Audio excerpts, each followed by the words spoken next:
Military watches manage to exemplify the extent of engineering and technology that goes into their designs.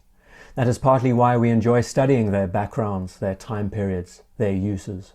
Not glorifying conflict, but how these instruments were put through their paces, pushed beyond the normal day-to-day wear and tear, and held up.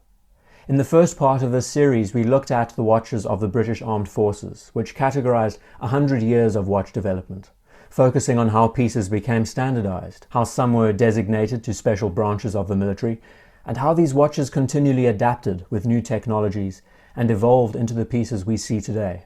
I highly recommend you watch the video if you haven't already. It will be linked in the corner of your screen now.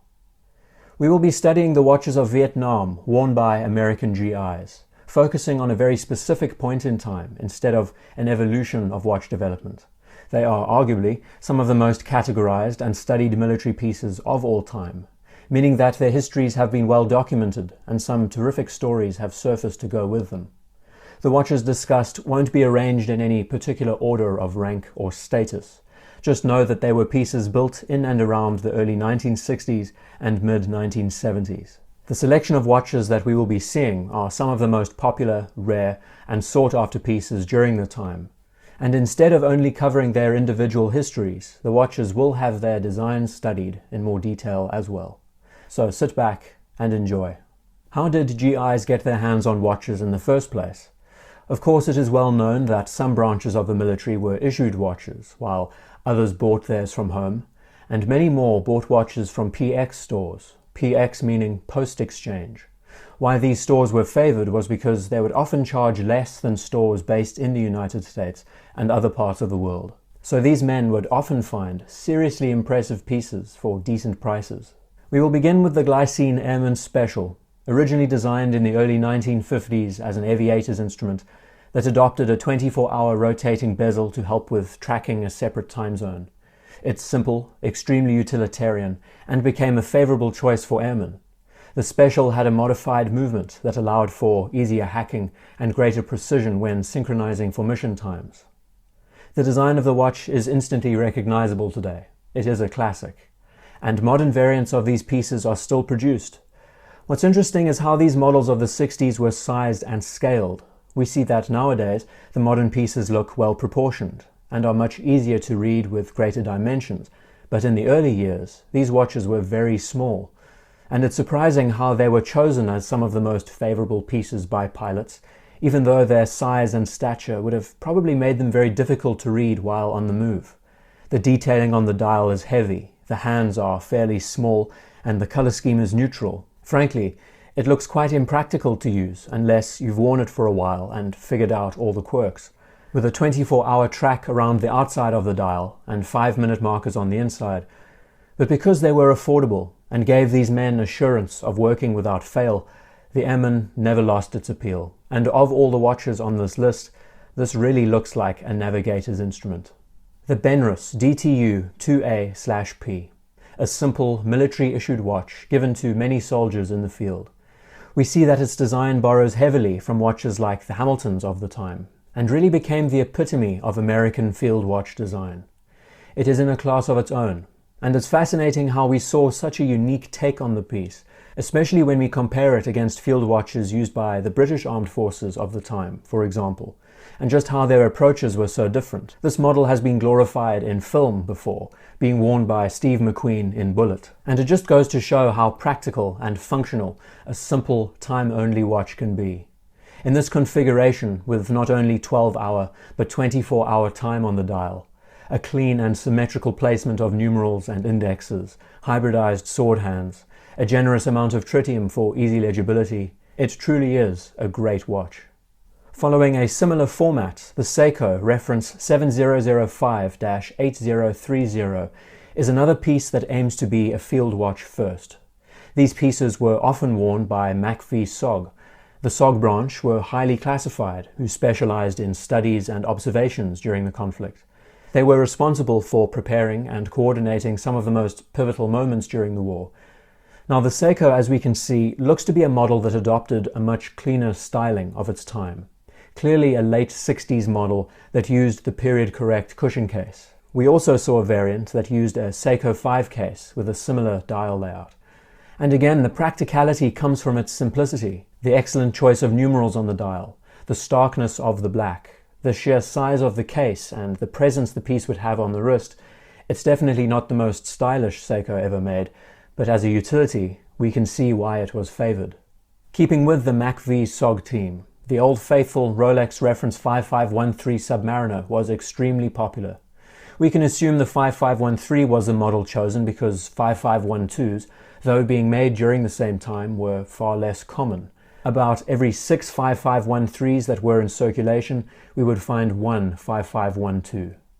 Soldiers bought these watches not only because of the name, which many of them were well aware of, but because of just how accurate they were. And this level of accuracy was a requirement. An icon, the Submariner's basic use of shapes instead of numerals on the dial, the famous oyster case, and a practical bezel used for timing. Back then, and even now, it's all you ever really need out of a watch. Along with this particular watch comes a testimonial from Alex Saunders, a specialist who was awarded a Bronze Star and a Purple Heart. He was promoted to MACV-SOG and was a part of many missions between 1967 and 69. He paid $234 for the watch and remembers because it was a full month's salary. He remembers having to always cover up the case and bracelet in the bush so that it wouldn't catch the light, and also mentions a good story. The day after we infilled via helicopter into our target area, we got into some heavy contact and had an issue getting out. During this time, the watch band popped open and I lost the Rolex for a while. I remember digging around in the brush looking for it while we were in contact, and I also remember catching a lot of flack from the other guys in my unit. In retrospect, maybe I should have paid a little bit more attention to the firefight and less on my investment in the Rolex. Years later, not so much. Great bit of storytelling behind this particular model you're seeing on the screen now, and it goes to show how resilient these watches were, and also how temperamental those old school clasps were at the time. The Bulova MIL W-3818A, another standardized military issued piece. The size, scale and proportions are very interesting, and again we see the same dial layout, contractually designed to follow a certain specification set by the United States. We see it uses a large crown, very useful for daily manual winding. Smaller in scale compared to the Benrus, but just as intact. And its presence looks eerily the same as field watches from the 1940s. You could easily mistake this as one of the Dirty Dozen if you didn't pay close enough attention. The Zodiac SEA WOLF and AEROSPACE GMT, two pieces that were used by many in all factions of the armed forces. The Zodiac SEA WOLF is famously known as one of the first commercially sold dive watches in the early 1950s. These were very popular because they were reliable and affordable, and always have been. Now, the styling of the Sea Wolf looks to hold many cues from the 50s. It uses triangular batons at the quarters, with numerals set inside them, a very unique element. The size and scale of these pieces of the time, much like the field watches and the Glycine Airman Special that we've already seen, was small. The model measuring 35mm in size nowadays would not pass as a dive watch. The common Vietnam-era Sea Wolves had date complications and different bezel inserts, but then some had white dials, different bracelets. Like many of the simpler, practically built watches of the time, they were used heavily, and even today, the vintage pieces perform flawlessly. And the AEROSPACE GMT, favoured much like the Airman because of its useful 24-hour bezel, much easier to read with a bicolor insert. It goes to show that sometimes watches that are smaller in size, compact and excellently designed, with a multitude of basic functions, can exceed expectations. These two models definitely did that. The Tornek-Rayville TR900. This is a true unicorn of its time, and one of the most sought-after mil-spec watches ever. It falls into the same collector category as the Rolex MIL Sub, an elusive piece. Based on the design of the Blancpain 50 Fathoms, which is famously known for being one of the first dive watches ever made, being used by armed forces around the world before many others were even conceived or built. During the early 60s, America had been following the Buy American Act for over 30 years, which restricted the purchase of international goods in favor of US-made products. To work around this law, Blancpain was able to supply around 1,000 of these pieces through Alan Tornek, who was able to rebrand these watches through the US-based company named Rayville. All of these pieces were supplied to the Navy, and virtually all of them were destroyed. So they truly are exceptionally rare to find. We might even say impossible to find nowadays. But the TR900 uses all of the same cues as modern military-spec'd blancpains of the time. A modern reissue called the Mil-Spec was made to pay tribute to these originals, and they just are fantastic.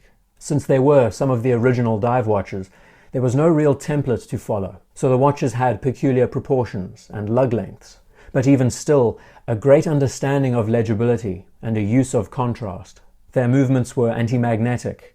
They were capable of traveling to great depths in the ocean at the time. They were all supplied on nylon straps, usually with a small compass that would face the wearer, and were exceptionally practical and rugged tool watches.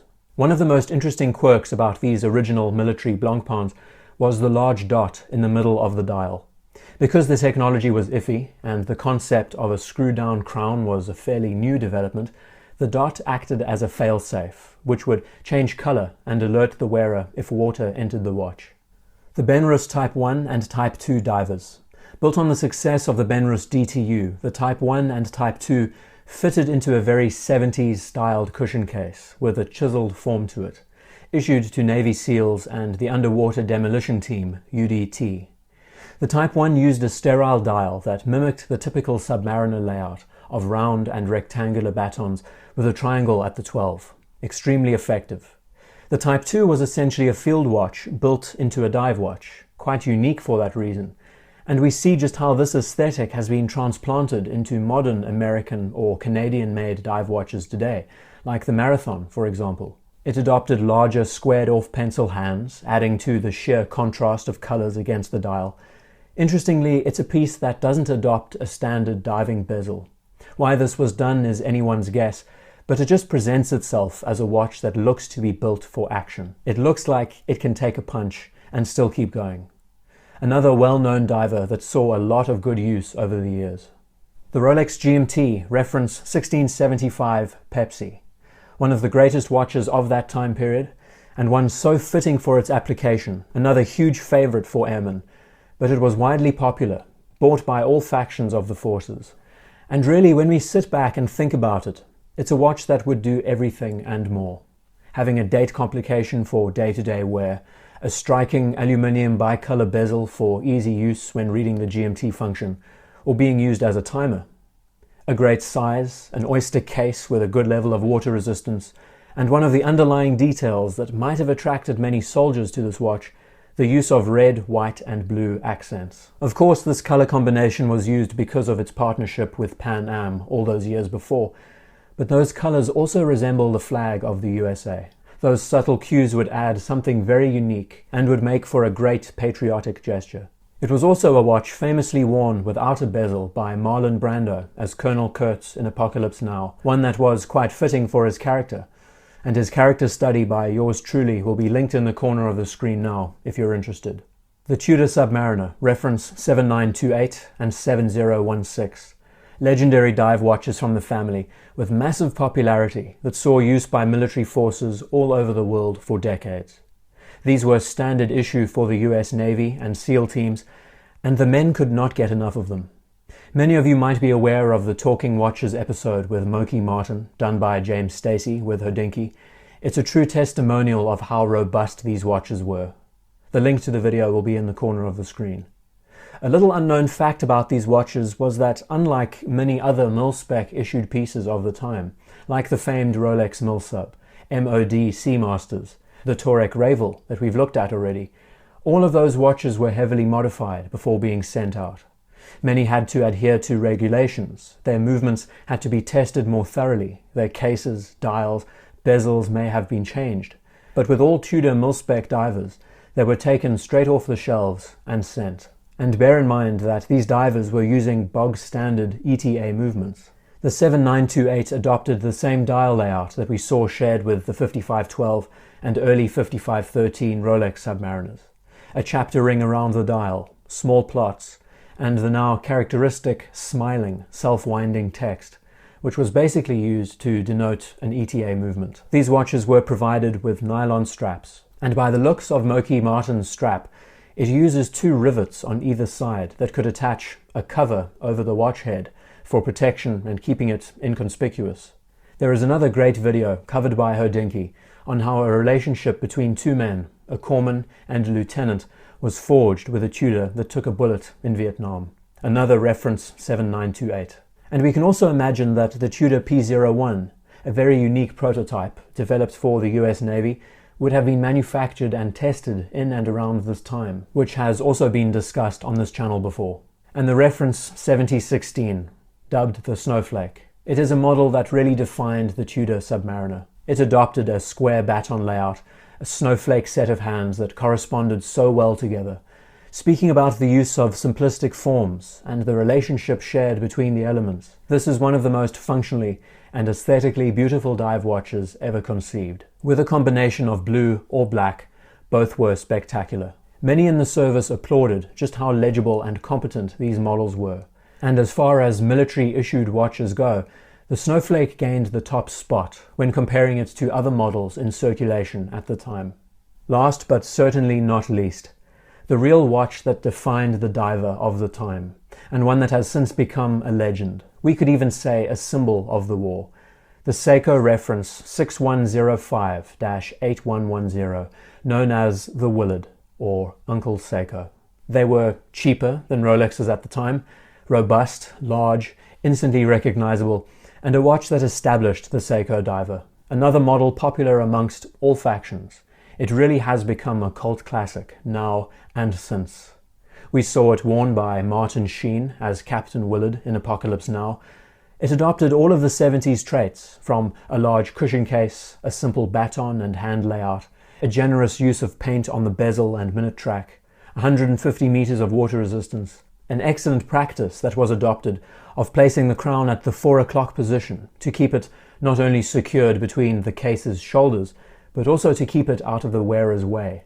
These models, the 6105 and the original 62 MAS, have both been recreated by Seiko, housing some of their best movements. And as far as reissues go, there are few that really top what this model managed to do. Holding the core DNA that established the likes of the SKX, the Turtle, the Marine Master, the Tuner, the Samurai. The 12 pieces shown really make for an exceptional lineup, no denying, and no wonder they are all sought after and collected. Virtually every single watch on this list has either been reissued or improved upon since then. I always find it fascinating to study such a wide array of watches, and it's amazing when we think about how much abuse they must have experienced in an environment where mechanical objects failed often. The constant humidity in the air, the wet conditions with very sporadic weather changes, heavy downpours, baking sun, the fact that these pieces never actually lived indoors and were exposed to these elements for years on end. If anything, these pieces should be examples that express just how robust our modern watches are today, and how far the technology has come since then. Every single one was designed for a purpose, and even though their designated environments changed, from humid rainforests to wet mud, warm rivers, seas and skies, the one constant that they all shared was that they told the time, and did it well. And just imagine what stories they could tell if they had the chance.